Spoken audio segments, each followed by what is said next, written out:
오늘부터 다윗 시리즈 강해 설교를 좀 여러분과 몇 달에 걸쳐 함께 상고하려고 합니다. 다윗은 구약 성경에 그 이름이 600번 정도, 그리고 신약에는 60번 정도 기록된 성경이 엄청난 비중 있는 인물로 다루고 있는 것이 다윗입니다. 다윗, 하나님 마음에 들었던 자입니다. 그 사람 마음에만 들어도 기분 좋은데 하나님 마음에 드는 인생 다윗. 다윗에 대한 성경의 한 줄 평가는 그가 하나님의 마음에 들었다는 겁니다. 여호와께서 그의 마음에 맞는 사람을 구하여 그를 그의 백성의 지도자로 삼으셨다라고 사무엘상 13장 14절은 기록합니다. 여호와 하나님께서 여호와 하나님의 마음에 맞는 자를 택하셔서 그 사람을 구하셔서 그의 백성의 지도자로 삼으셨다라는 거죠. 또 사도행전 13장 21절 22절은 이새의 아들 다윗을 만나니 내 마음에 맞는 사람이라 내 뜻을 다 이루리라 기록하고 있습니다. 다윗, 그에 대한 성경의 한 줄 평가는 무엇입니까? 하나님 마음에 들었던 자입니다. 하나님 마음에 들었던 그 다윗이 역사의 무대에 등장합니다. 아니, 어쩌면 이건 하나님이 다윗을 역사의 한복판에 등판시키시는 겁니다. 왜요? 다윗은 이후 모든 왕들의 기준이 되어야 되기 때문입니다. 이후 모든 왕들의 기준은 무엇입니까? 한 가지 기준은 무엇입니까? 그가 다윗의 길로 갔는가 가지 않았는가, 그것이 유일한 기준입니다. 왕들의 기준으로 다윗이 오늘 등장합니다. 그러나 성경은 그가 백성을 다스리는 주체가 아니라는 것을 확인합니다. 이스라엘을 다스리는 분은 하나님이라는 것을 성경은 눈에 확인시킵니다. 다윗이 왕이지만, 그는 이스라엘 성왕이지만, 위대한 왕이지만 그가 나라를 다스리는 것이 아니다. 그가 백성을 다스리는 것이 아니다. 진짜 이스라엘을 다스리는 분, 진짜 이스라엘의 창왕은 하나님이라는 것을 성경은 확인시켜 주고 있습니다. 왜 다윗이 그렇게 위대한 왕이 되고 또 다윗이 하나님 앞에 크게 쓰임받은 겁니까? 하나님이 그를 선택하셨기 때문입니다. 그는 연약한 자입니다. 그는 주목받지 못하는 인생이었습니다. 그는 죄인입니다. 그러나 하나님께서 그를 택하셨기 때문에 쓰임받은 겁니다. 하나님이 그를 택정하셨기 때문에 그는 쓰임받는 그릇이 된 거죠. 오늘 본문이 다윗이 하나님께 택함을 받는 장면입니다. 우리 1절 함께 봉독합니다. 시작. 이스라엘 왕이 되지 못하게 하였거늘 언제까지 슬퍼하겠느냐? 너는 뿔에 기름을 채워가지고 가라. 내가 너를 베들레헴 사람 이새에게로 보내리니 이는 내가 그의 아들 중에서 한 왕을 보았느니라 하시는지라. 아멘. 이스라엘의 초대왕 사울이 폐위당합니다. 사울의 실패로 가장 비통하고 괴롭고 배신감을 느꼈을 한 사람은 아마 사무엘이었을 겁니다. 자기 손으로 기름 부어 세운 이스라엘의 첫 번째 왕, 그에게 사울에게 걸었던 기대는 남달랐을 겁니다. 괴로움 속에 있는 사무엘을 하나님이 부르십니다. 다시 불러 일으켜 세우시죠. 그만 털고 일어나라. 언제까지 슬퍼할 거냐? 사울로 인하여서 언제까지 슬퍼할 거냐? 그만 일어나라. 새로운 사명으로 사무엘을 하나님 부르십니다. 사람은 실패해도 하나님의 계획은 실패하지 않습니다. 내가 이미 주목하고 있는 자가 있다. 모두가 사울의 실패에 주목하고 있을 때 하나님은 이미 다윗에게 주목하고 계셨던 거죠. 그러나 아직 사울이 왕입니다. 사울은 죽는 날까지 왕의 갑옷을 입고 있다 전사하죠. 죽는 날까지 사울은 왕이라는 직함을 가지고 있다가 죽습니다.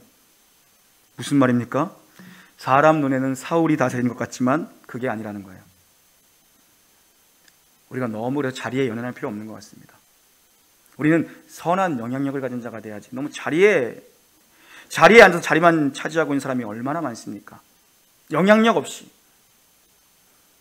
정치인들이 이 나라를 다스립니까? 우리 눈에는 그래 보이죠? 아니요. 숨겨진 자들 통해 하나님은 나라를 경영해 가십니다. 숨겨진 자들, 바알에게 무릎 꿇지 않은 숨겨진 자들을 통해 하나님은 자신의 역사를 경영해 나가십니다. 그게 하나님의 경영이에요. 하나님께 무릎 꿇은 자들, 바알에게는 무릎 꿇지 않고 세상에게 무릎 꿇지 않고 하나님 앞에 무릎 꿇은 자들을 통해서 하나님은 역사를 경영해 나가시죠. 제가 존경하는 목사님, 일전에도 한번 말씀드린 것 같은데 이미 은퇴하셨습니다. 목사님이 은퇴할 무렵이 됐어요. 개척해서 30년을 성실히 목회하시고 은퇴하실 때가 다 됐는데 아무도 얘기가 없는 거예요. 목사님도 언급이 없고 후임자에 대해서 당에서도 한마디 아무런 얘기가 없는 겁니다. 도대체 어떻게 되고 있는가 성도들이 무지하게 궁금했겠죠. 그러다 이제 온 여름 수련회 때 이제 질문하고 답하는 시간에 어떤 집사님이 질의를 한 거예요. 용감하게. 목사님 안 계시면 그럼 이제 어떻게 후임자는 누가 되는 겁니까? 어떻게 아무 얘기가 없습니까? 교회에 은퇴가 얼마 남지 않으셨는데. 그러자 목사님 한 말씀 하셨습니다. 그러니까 장내가 조용해졌어. 모두가 그 사람 쳐다봤겠죠. 용감하다 저 사람 그랬는데 장내가 조용해졌어. 한마디 하셨어요. 저도 모릅니다. 하나님 어디선가 모세를 만들고 계실 겁니다.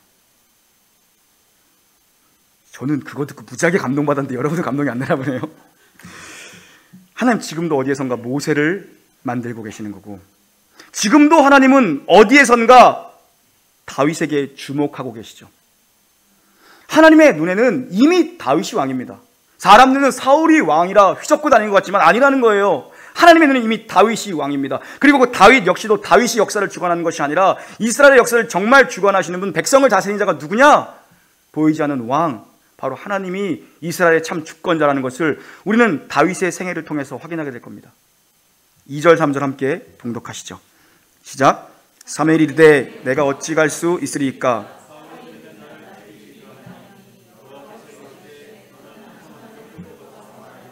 내가 여호와께 제사를 드리러 왔다 하고 이새를 제사에 청하라. 내가 내게 행할 일을 가르치니 내가 내게 알게 하는 자에게 나를 위하여 기름을 부을지니라. 아멘. 사무엘이 두려워합니다. 왜요? 사울이 시퍼렇게 눈을 뜨고 있기 때문입니다. 그는 아직 왕입니다. 그때 하나님께서 사무엘에게 지혜를 주세요. 가서 제사 드리러 왔다 그러면 되잖아. 제사 드려. 하나님 거짓말 시키는 겁니까? 아니요. 가서 제사 드리면 된다는 겁니다. 가서 제사 드려라. 그리고 그 제사에 이새의 아들들을 청하라. 거기에 내가 택한 자가 있다. 너는 그를 보게 될 것이다. 지혜를 주시죠. 순종의 걸음을 걷는 자에게 하나님은 지혜를 주시고 하나님은 그분의 계획을 한 걸음씩 보여주십니다. 그래서 믿음은 단순한 겁니다. 너무 복잡하게 생각하면 우리는 순종할 수 없습니다. 감사할 이유가 없어도 감사하라 하시면 눈물을 흘리면서도 그냥 감사하는 거고, 씨를 뿌려라 그러면 울며 씨를 뿌리면 되는 겁니다. 그게 순종자의 태도입니다. 오늘 사무엘이 순종하죠. 4절 5절 함께 또 봉독해 볼까요? 시작. 사무엘이 여호와의 말씀대로 행하여 베들레헴의 이름에 성읍 장로들이 떨며 그를 영접하여 이르되 평강을 위하여 오시나이까? 이르되 평강을 위함이니라. 내가 여호와께 제사하러 왔으니 스스로 성결하게 하고 와서 나와 함께 제사하자 하고 이새와 그의 아들들을 성결하게 하고 제사에 청하니라. 아멘. 예고도 없이 영적 지도자 사무엘이 그 변두리 베들레헴까지 방문한 겁니다. 그 성읍 지도자들 장로들이 나와서 벌벌 떱니다. 사무엘, 단에서부터 브엘세바까지 모두가 인정하는, 모두가 아는 자가 사무엘이라고 성경 기록하죠. 단에서부터 브엘세바까지, 우리 식으로 할라에서 백두까지 사무엘을 모르는 자가 없는 전설적인 영적 거장의 방문입니다. 나와서 지도자들이 벌벌 떠는 겁니다. 도대체 뭔 일이 생겼길래 여기까지 오신 거지? 사무엘, 하나님이 주신 그 지혜대로 이새의 아들들을 제사에 모두 참석하라 청합니다. 6절부터 10절도 한번 읽어보시죠. 시작. 그들이 오매 사무엘이 엘리압을 보고 마음에 이르기를 여호와의 기름 부으실 자가 과연 주님 앞에 있도다 하였더니 사무엘에게 이르시되 그의 용모와 키를 보지 말라. 내가 이미 그를 버렸노라.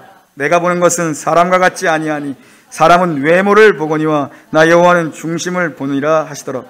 이새가 아비나답을 불러 사무엘 앞을 지나가게 하매 사무엘이 이르되 이도 여호와께서 택하지 아니하셨느라 하니 이새가 산마로 지나게 하매 사무엘이 이르되 이도 여호와께서 택하지 아니하셨느니라 하니라.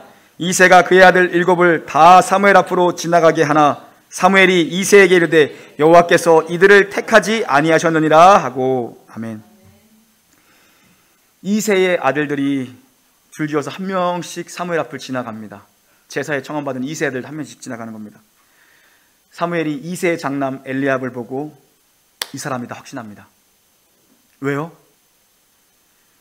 사울 같은 인물이 여기도 있었던 겁니다. 사무엘이 보았던 왕은 사울밖에 없지 않습니까? 사무엘이 세웠던 왕은 한 명, 사울밖에 없습니다. 사울 같은 자가 여기 또 있는 겁니다. 키가 크고 용모가 준수한 자가 여기 또 있는 겁니다. 사울 때문에 그렇게 고생해놓고 또 사울 같은 사람한테 마음이 가는 게 인간이죠. 이 영적인 거장, 영적인 지도자 이 사무엘도 자기 경험을 의지하면 실수할 수 있는 겁니다. 그가 세웠던 왕 사울, 그런 자가 여기 하나 또 있는 겁니다. 마음을 곳에 뺏겼습니다. 사울 때문에 비통해하던 자인데. 그래서 영적인 사람도 자기 경험을 의지하는 것이 아니라 실수할 수 있습니다. 평생 겸손하게 하나님의 음성을 구해야 되는 거죠. 언제나 겸손하게, 평생 겸손하게 하나님의 음성, 내 경험, 내 실력, 내가 해온 것들을 의지하지 말라는 거죠. 하나님 뭐라 그러십니까? 그의 용모와 키를 보지 마라. 그의 용모와 키를 보지 마라. 겉으로 보이는 것, 외모 보지 말라. 우리가 얼마나 여러분 세상 가치관에 물들어 있습니까? 겉모습 보고 사람 선호했다가 얼마나 후회합니까? 용모와 키를 보지 마라. 오늘 찬양하는 거 보니까 앞에 있는 분이 키가 똑같더라고요. 나 지난번부터 되게 웃겼건다고 지금 웃고 싶었는데 못 웃었어. 집에 가서 웃었어. 우리 아내한테. 야, 키가 똑같아. 내가 귀엽다 그랬는데 또 시험 든 거 아니야? 하니까는 왜? 여자들은 귀엽다면 좋아해? 그러더라고. 키가 똑같아. 어떡해? 키를 안 봤어 다. 남자분들이. 용모와 키를 보지 마라. 뒤에 계신 분들 큰 것 같은데. 여자들은 되게 외모를 봤네. 실수했네요. 말이 이상하네. 아니, 그냥 없었던 얘기를 하죠. 깜짝 놀랐어요. 아무튼. 우리가 얼마나 여러분 세상 가치관에 물들어 있습니까? 진짜 겉모습 보고 사람 선택했다가 후회 많이 하죠. 우리 전능자가 아닙니다. 겸손하게 구해야 됩니다. 사람 마음 아무도 몰라요. 사람 마음 아무도 모릅니다. 그래서 여러분 교회는요, 특별히요, 사람을 세울 때는요, 특별히 오래도록 기도하면서 시간을 충분히 가져야 됩니다. 한 가지 면에서는 시간의 테스팅이라는 게 있습니다. 근데 시간 가지고만 사람을 다 모릅니다. 그래서 기도하면서 충분히 시간을 가져야 하는 이유가 뭐냐면요, 하나님이 개입하실 수 있는 공간을 만들어 놔야 돼요. 사람이 세우는 게 아니라 하나님이 세우실 수 있는 영적 쉼표, 그 공간을 둬야 됩니다. 그래서 교회 기도하는 자들에게 하나님이 영적인 눈을 열어주셔야 돼요. 개입하셔야 돼요. 영안이 열려야 됩니다. 그래서 교회가 사람을 세울 때, 지도자를 세울 때는 언제나 기도를 많이 해서 충분한 시간을 갖고 하나님이 개입하시도록 열어두는 거죠. 하나님의 평가의 기준은 사람들의 것과는 다릅니다. 나는 사람의 중심을 본다라고 말씀하십니다. 중심은 마음, 인격, 의지, 생각, 열정, 이성, 속사람, 이 모든 게 담겨있는 포괄적 단어입니다. 뭐 하나라고 딱 꼬집어 설명할 수 없으면 설명이 안 됩니다. 중심은 그 사람의 마음, 그 사람의 인격, 그 사람의 생각과 의지와 이성과 열정과 그 사람의 속사람, 그 모든 것들이 담겨있는 포괄적 단어입니다. 눈에 보이지 않는. 그럼 대체로 한번 생각해 봐야겠죠. 하나님이 그토록 마음에 들어하셨던 다윗입니다. 하나님 마음에 합한 자, 하나님이 좋아하셨던 다윗, 하나님이 마음에 들어하신 그 다윗, 그 다윗의 중심은 대체 무엇이었을까? 제가 본 해석 중에 많은 책들을 찾아봤습니다. 중심이라는 것이 너무 어려운 거니까 제가 본 해석 중에 가장 통찰력 있는 해석 한 가지만 말씀드릴게요. 모든 상황 속에서 하나님께 순종하는 방향으로 기울어지는 중심을 가진 자였다, 이거예요. 정말 통찰력 있는 해석이죠. 모든 상황 속에서 하나님께 순종하는 방향으로 기울어지는 중심을 가진 게 다윗이었다는 것입니다. 사람의 마음이란 상황에 따라 흔들립니다. 사람은 사람에게, 보이는 사람에게 중심을 둘 때가 많습니다. 무게 중심을 둘 때가 많습니다. 보이는 것에 우리의 중심을 갖다 빼앗길 때가 너무나도 많습니다. 그러나 결국 하나님이 기뻐하시는 방향으로 기울어지는 중심, 그 중심을 가진 자, 그 무게추를 가진 자, 하나님 방향으로 언제나 무게추를 하나 올려놓는 자, 하나님이 이것을 좋아하신 거예요. 다윗의 무게중심은 언제나 예배였습니다. 그는 언제나 예배로 기울어진 인생입니다. 허물도 있고 죄도 있는 인생입니다. 그는 이름 없는 변두리 어린 목동일 때나 장군이 되었을 때나 도망자, 정치범 도망자 신세가 되었을 때나 왕궁의 최고 권력 자리에 있을 때나 그 인생에 변하지 않았던 건 그가 예배자였다는 겁니다. 언제나 예배로 중심이 쏠려 있던 자입니다. 다윗은. 다윗 하면 예배자, 찬양하는 사람 그런 거 아닙니까? 심지어 죄짓고 야단 맞고 실패하고 엎드려 죄짓고 야단을 맞고 실패할 때도 엎드려 기도했고 예배했어요. 그의 인생의 무게중심은 언제나 예배가 있었습니다. 마음이 하나님을 향해 가 있는 사람을 하나님도 마음에 들어 하신 거죠. 하나님을 향해 마음이 가 있는 사람을 하나님도 주목하시는 거예요. 하나님을 향해 시선이 가 있는 사람을 하나님도 주목하시는 거죠. 이새가 그의 아들 7입니다. 그의 아들 7은 무엇입니까? 그가 내놓을 수 있는 모든 조건의 자식들입니다.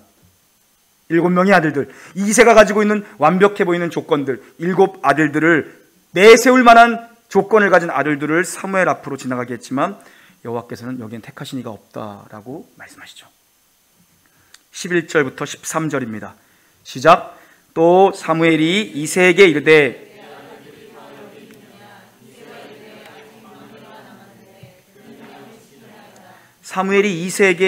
사람을 보내어 그를 데려오라.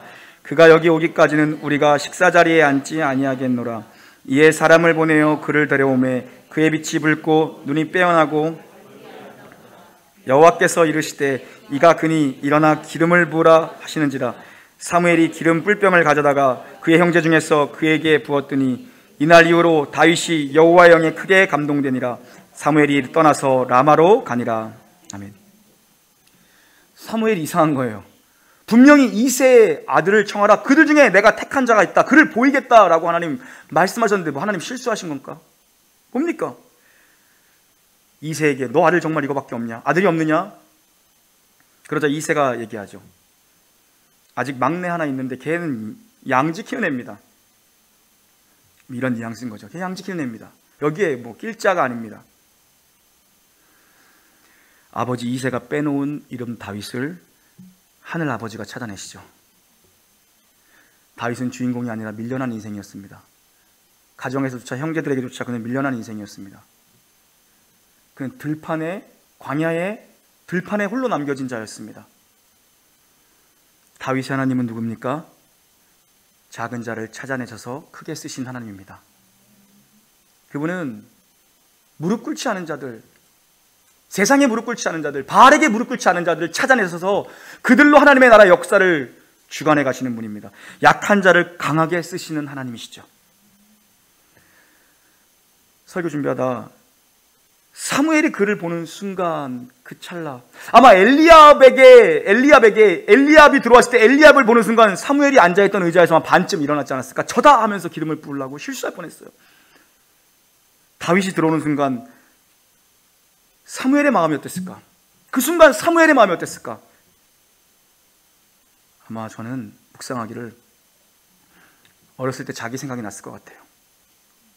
어린 사무엘, 한나의 기도로 얻은 어린 사무엘, 젖뛰자마자 성전에 보내졌던 어린 사무엘, 엘리의 집에 보내졌던 어린 사무엘, 밤이 새도록 등불을 밝히며 어린 날을 보내었던 어린 사무엘, 자신의 과거가 기억나지 않았을까요? 하나님이 밤의 음성으로 사무엘아 사무엘아 저를 부르셨나이까. 그 어린 목동 다윗 헐레벌떡 양을 지키다 부름을 받아 달려온 그 다윗을 보면서 어렸을 때 자기의 모습이 생각나지 않았을까 묵상해봤습니다. 다윗을 설명하죠. 빛이 붉고 눈이 빼어나고 얼굴이 아름답다. 전 여기 보는데 우리 주한이가 생각났습니다. 여러분 잘 생각하십시오. 빛이 붉고 눈이 빼어나고 얼굴이 아름답다. 이것도 다양한 주석가들의 해설이 있는데 저는 다윗의 외모에 대한 설명이라기보다는 하나님은 외모를 보지 않는 하나님인데 굳이 다윗의 외모 그거를 설명하고 싶겠습니까? 라기보다는 얼굴은 얼꼴입니다. 얼의 모양입니다. 얼굴이라는 것은 얼굴이 드러나는 것입니다. 영혼이 드러나는 것입니다. 그래서 얼꼴이죠. 그것이 얼굴이 된 것입니다. 마음의 모양새를 설명하고 있는 겁니다.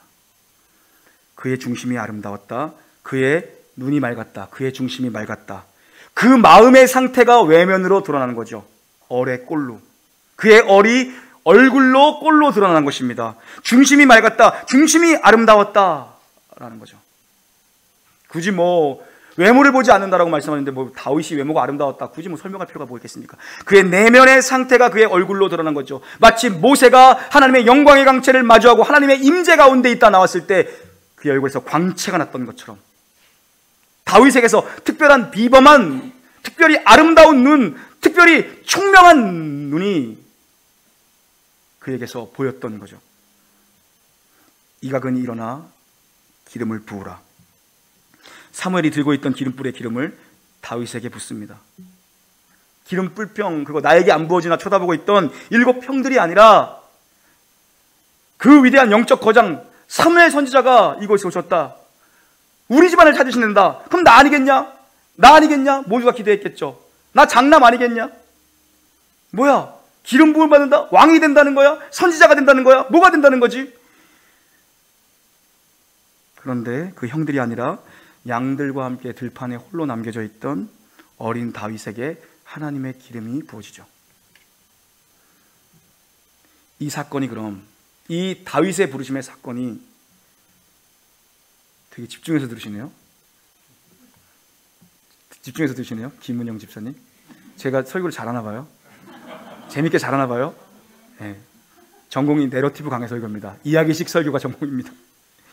여러분, 이 사건, 이 들판의 목동, 이 부름받는 이 사건을 다윗이 계획한 겁니까? 아니요. 다윗이 상상이나 했겠습니까? 남겨진 자, 버려진 자 다윗이 기름 부음을 받는다는 걸 상상이나 했겠습니까? 아니요. 그럼 사무엘이 계획했습니까? 아니요. 누가 계획한 겁니까? 하나님이 작정하시고 하나님이 이루신 거죠. 스토리는, 한 인생의 스토리, 한 나라의 스토리, 완성될 하나님 나라의 스토리는 결국 하나님이 이루어가십니다. 그래서 히스토리, 역사입니다. 그분이 이루어가시는 겁니다. 그분의 역사이죠. 다윗이 언제 왕궁을 꿈꿨습니까? 꿈이나 꿀 수 있는 자였습니까? 아니요. 들판에 남겨진 자입니다. 광야에 홀로 남겨진 자입니다. 양들이랑 얘기하던 자입니다. 내 계획이 중요하지 않습니다. 내 계획은 언제든지 내려놓을 수 있어야 됩니다.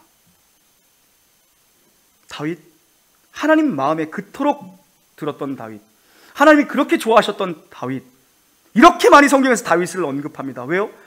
하나님 그렇게 좋아하셨기 때문이죠. 그 다윗, 하나님의 전을 짓고 싶어 했습니다. 너무나도 하나님을 향한 뜨거운 열망으로 그 전을 짓고 싶어 했습니다. 그런데 하나님이 아니야, 하지마, 스톱, 내려놓잖아요. 하나님이 그런 마음을 좋아하시는 거예요. 언제나 하나님께 순종하는 방향으로 무게중심을 두는 자, 순종의 무게추를 언제나 하나님 말씀에 두는 자, 하나님 방향에 언제나 순종의 무게추를 하나 올려놓아 무게중심이 하나님께로 쏟아지는 자, 그 다윗을 하나님 좋아하셨죠. 내 계획이 아닙니다. 내 하루하루가, 오늘이라는 하루하루가 하나님께 어떻게 붙들려 있는가가 중요한 거죠. 그게 쌓이고 쌓이고 쌓여서 하나님의 뜻을 이루는 겁니다. 하루하루 하나님 앞에 코람데오의 삶, 하나님 앞에 붙들려 있는 삶을 살다 보면 그것이 하나님의 꿈을 이루는 것이고, 그것이 하나님께 비전이 되는 것이고, 그것이 하나님의 꿈을 이루는 것이죠. 외로운 들판에서 자기에게 주어진 양떼를 지키면서 다윗이 뭐라고 찬양했겠습니까? 그의 노년의 고백을 한번 들어보십시오. 여호와는 나의 목자시니 내게 부족함이 없으리로다. 그는 노년의 황혼역에 저물어가는 인생길에서 젊어서 어린 그 영혼 때에 내가 혼자 들판에 남겨져 양떼를 지킬 때에 나를 지켜주신 그 하나님, 여호와는 나의 목자시니 내게 부족함이 없으리로다. 하나님을 홀로 찬양하며 그 빈들에서 양떼를 지키던 그 들판에 남겨진 소년을, 그곳에서 하나님을 주목하며 하나님을 찬양하던 그 소년을 하나님도 주목하고 계셨던 거죠. 왜 하나님은 다윗을 왕으로 택하셨습니까? 하나님 마음이죠. 왜 민족의 지도자로 모세를 택하셨습니까? 하나님 마음이죠. 모릅니다. 그러나 우리가 그들의 삶에서 발견할 수 있는 공통점이 하나 있다면 무엇입니까? 그들은 하나님으로 목말라 했다는 것입니다. 시내산에서 하나님의 영광을 본 모세, 하나님께 다시 구합니다. 하나님 영광을 보여주십시오. 하나님 영광을 보여주십시오. 하나님 영광만을 구합니다. 모세는. 다윗 그가 지은 시들을 보십시오. 언제나 그는 하나님으로 목말라 했습니다. 포지션만 바뀌었지 어느 곳에 있던 그는 늘 하나님으로 목말라 했습니다. 넘어질 때도 목말라 했고, 쫓기는 도중에도 목말라 했고, 왕권에 있을 때도 목말라 했고, 그는 하나님으로 목말라 했습니다.